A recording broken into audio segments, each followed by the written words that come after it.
Jet planes in the night sky with you, getting high in the sunrise with you.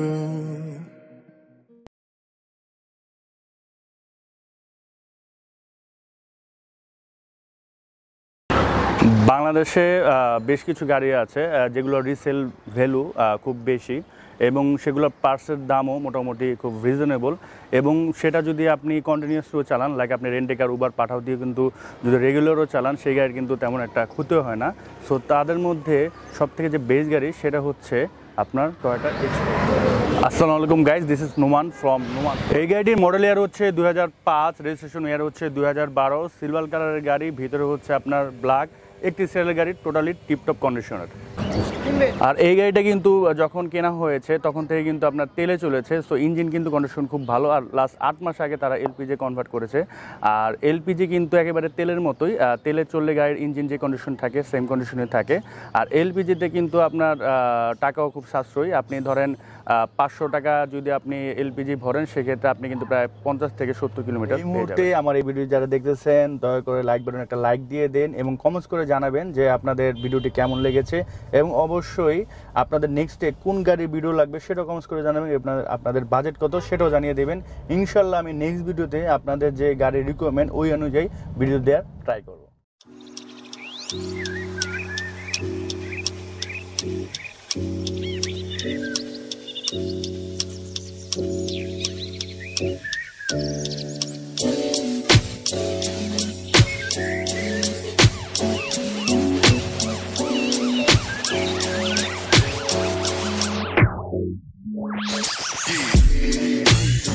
একটু আপনাদেরকে গাড়ির একটু দেখিয়ে দিচ্ছি গাড়ির আউটলুকটা কি অবস্থায় আছে। আর হয়তোবা ভিডিওতে ওইভাবে ক্লিয়ার না আসলেও আপনি সামনাসামনি আসলে হয়তো 19-20 তফাৎ পাবেন। সো যখন আপনাদের যদি বাজেট বা সব কিছু মিলে যায় গাড়িটা কিন্তু সামনাসামনি দেখতে পারেন। সো আমি একটু ফ্রন্ট থেকে শুরু করি। ঢাকা মেট্রো গ 31-এর একটি গাড়ি, আর সামনে কিন্তু নাম্বার প্লেটে তেমন কোনো মেজর অ্যাক্সিডেন্টের ছাপ নেই, ছোটোখাটো লেগেছে, ওটা জাস্ট ঢাকা শহরে চললে। এটা ফগলাইট নেই, এটি ফগলাইট আপনি লাগাতে পারেন 3,500 থেকে 4,000 টাকার মধ্যে আপনি ফগলাইট লাগান। সো এই হচ্ছে আপনার টোটাল ফ্রন্টের অবস্থা, একেবারে টিপটপ কন্ডিশনের গাড়ি। তেমন হয়তোবা রং টং করা হয়নি, কিছু টাচ আপ করা আছে। আর সামনে যদি আমি চাকা দেখে, চাকা একেবারে প্রায় নতুনের মতো, রিমটাও প্লাস আপনার নতুনের মতো। রিম আপনার মোটামুটি আকর্ষণীয় একটি রিমও আপনার চেঞ্জ করতে হবে না। আর বাইরে যদি আউটলুক দেখায়, বাইরের আউটলুক এই পাশ দিয়েও একবারে ফ্রেশ কন্ডিশনের গাড়ি।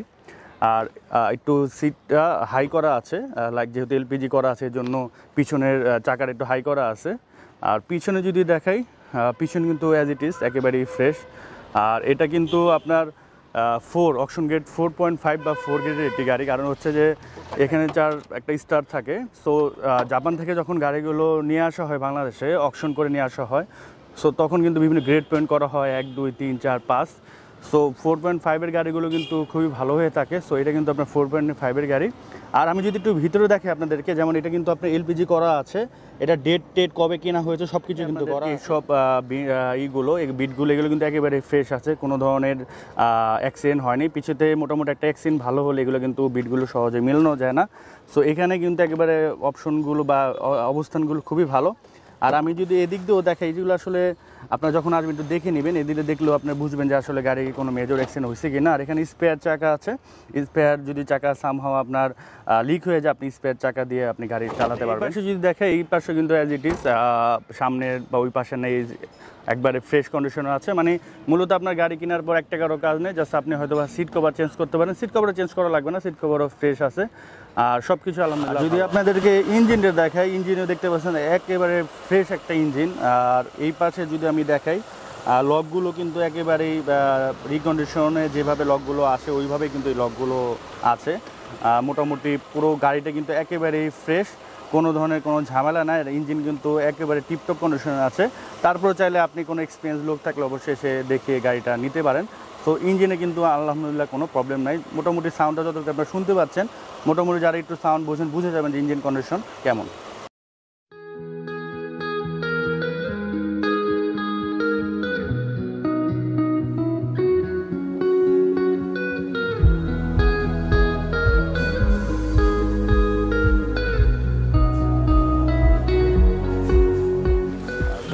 ভিতরে যদি আমি একটু দেখাই, এটা কিন্তু আপনার ব্ল্যাক কালারের ইন্টেরিয়র। আর এখানে কিন্তু মোটামুটি এক্সকোলার অন্যান্য গাড়িতে যে ধরনের ইন্টেরিয়র আছে সেম অ্যাটিজিটি আছে, যে অপশনগুলো লাইক এখান থেকে আপনি গ্লাস ওঠানামা করাতে পারবেন। দেন এখানে যদি আমি দেখাই, এটা হচ্ছে আপনার এসি ভেন্ট, এখানে ড্যাশবোর্ড, এখানে আপনি জিনিসপত্র আপনি রাখতে পারবেন।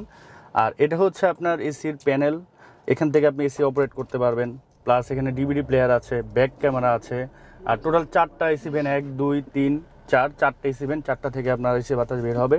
আর এখানে চাইলে আপনার গাড়ির পেপারস রাখতে পারবেন। আর এটা হচ্ছে আপনার সিগারেট খেলে সিগারেটের ছুকা এখানে রাখতে পারবেন। আর এটা হচ্ছে আপনার লাইটার, এটা দিয়ে আপনি সিগারেট ধরাতে পারবেন। এখানে আপনি চাইলে জিনিসপত্র রাখতে পারবেন, এখানে রাখতে পারবেন। আর এটার যদি আমি স্টিয়ারিংটা দেখাই, স্টিয়ারিংটা দেখতে এরকম হবে, একদম অরিজিনাল স্টিয়ারিং ওইটাই। আর এখান থেকে আপনি 4 ডোর মানে 4টা দরজা লক করতে পারবেন। প্লাস আপনি এখান থেকে 4টা দরজার যে গ্লাস ওঠানো। সো এই ছিল মোটামুটি ভিডিওটি। আশা করি ভিডিওটি আপনাদের ভালো লেগেছে এবং গাড়িটির বাহিরের যে কন্ডিশন, গাড়ির ভিতরের কন্ডিশন, গাড়ির ইঞ্জিন, এসি সব কিছু আলহামদুলিল্লাহ ভালো আছে। সো কোনো দিক দিয়ে আপনাদের কোনো আশা করি প্রবলেম হবে না। আর গাড়িটা যখন আপনারা ভিডিওটা দেখবেন, ভিডিওতে আসলে কি সব কিছু কিন্তু ওইভাবে ক্লিয়ার আসে না, বাট মোটামুটি কাছাকাছি আসে। সো আপনাদের যদি প্রাইসে মিলে যায় বা আপনাদের এইরকম গাড়ি নেওয়ার ইচ্ছা থাকে, অবশ্যই একবার এসে দেখে যাবেন, দেখলে আপনাদের আশা করি ভালো লাগবে।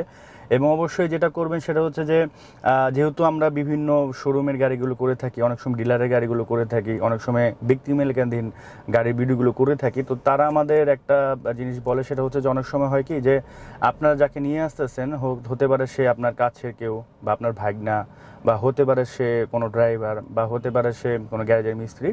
তারা এসে কিন্তু যে গাড়িটা বিক্রি করবে ওনাকে আগে অফার দেয় যে ভাইয়া আমি আপনাকে গাড়িটা বিক্রি করে দেবো, আমাকে 10,000 বা 20,000 বা 30,000 টাকা দিতে হবে। সো এই জিনিসটা করলে হয় কি যে বিক্রি করতে চায় সে কিন্তু বিক্রি করবে, সে কিন্তু ওই যে টাকাটা, ওই টাকাটা কিন্তু তার পকেটে দিবেন, এটা কিন্তু আপনার পকেটতেই দিবে। তো অনেক সময় হয় কি যে মোটামুটি আমি যতগুলো গাড়ির ভিডিওগুলো করে থাকি, ম্যাক্সিমাম গাড়িগুলো কিন্তু ভালো কন্ডিশন হয়ে থাকে। খারাপ কন্ডিশনের গাড়ির ভিডিও আমি খুব কম করি বা না করলেই না। বাট অনেক সময় হয় কি যে ধরেন আপনার একটা খারাপ গাড়ি, যখন আপনি ওই ড্রাইভার এসে তাকে অফার দেয় তখন কিন্তু সে দিয়ে দেয়। সো এই ক্ষেত্রে কিন্তু আপনি কিন্তু টাকার দিক দিয়ে যেভাবে লস হচ্ছেন, গাড়িটাও কিন্তু কিনে ক্ষতিগ্রস্ত হচ্ছেন। আবার অনেক সময় যারা ব্যক্তি মালিকানাধীন গাড়ি বিক্রি করে বা ডিলাররা, তারা কিন্তু অনেক সময় দিতে চায় না যে আপনাকে আমি কেন দিব। তখন একটা ভালো গাড়িও যদি হয়, ওই লোকটা কিন্তু আপনাকে বলবে যে গাড়িটা খারাপ। সো এই জন্য আপনারা যেটা ট্রাই করবেন, যদি আপনারা গাড়ির সম্বন্ধে আইডিয়া না রাখেন, সেক্ষেত্রে একদম ক্লোজ কাউকে নিয়ে আসবেন যে এরকম জিনিসগুলো আপনার করবে না। আর আমি ইনশাল্লাহ যেসব গাড়িগুলো করি, এগুলো মোটামুটি 80 থেকে 90% গাড়ি ভালো হয়ে থাকে। কারণ হচ্ছে যে সেকেন্ড হ্যান্ড গাড়ি ছোটোখাটো যেমন নতুন মনের মতো হবে না, এটাই স্বাভাবিক। বাট যতটুকু 80 থেকে 90% যতটুকু হয়, এটা কিন্তু আপনি ঢাকা চলার মতো বা মোটামুটি 2-4 বছর আপনি চলতে পারবেন। সো আপনার এই জিনিসটা একটু খেয়াল করে যখন গাড়ি কিনবেন খেয়াল করুন। আর গাড়ি সেকেন্ড হ্যান্ড হোক, বাইক সেকেন্ড হ্যান্ড হোক, যখনই কিনবেন সাথে সাথে নাম ট্রান্সফারটা করে নেবেন। আমি এটা প্রায় ভিডিওতে বলি। এটা বলার একটা মাত্র রিজন হচ্ছে যে আমার যে ফেসবুক পেজ আছে, ওখানে অনেক ইনবক্স করে এবং আমার নাম্বার অনেকে কালেক্ট করে ফোন দেয় যে ভাইয়া আমার যে গাড়ি কিনেছিলাম বা বাইক কিনেছিলাম, মালিক তো বাংলাদেশের বাইরে বা মালিক মারা গেছে, এখন তো আমি নাম ট্রান্সফার করতে পারতেছি না, সার্জন আমাকে 1200 টাকার মতো ফাইন দিচ্ছে। সো এইটা থেকে বাঁচার জন্য আপনার যখন কিনবেন সাথে সাথে নাম ট্রান্সফার। সো এখন আসি প্রাইসে। এই গাড়িটার আস্কিং প্রাইস হচ্ছে আপনার 11,50,000 টাকা। আর গাড়ি আপনারা যখন চালাবেন অথবা সামনে বসে থাকবেন, অবশ্যই সিট বেল্টটা পরে নেবেন, এটা আপনার জন্য খুবই সেফটি। আর গাড়িটা এলপিজি করা, আর এটাও কিন্তু খুবই সেফটি গাড়ির জন্য, কারণ সিএনজিতে কিন্তু অনেক সময় অনেক দুর্ঘটনা ঘটে এবং সিএনজির ইঞ্জিনগুলো কিন্তু কন্ডিশন একটা সময় যায় খুব খারাপ হয়ে যায়। এলপিজিতে কিন্তু সেটা হয় না, হলেও অনেক সময় পর যা হয়, মানে তেলের মতোই কিন্তু এলপিজিটা কাজ করে।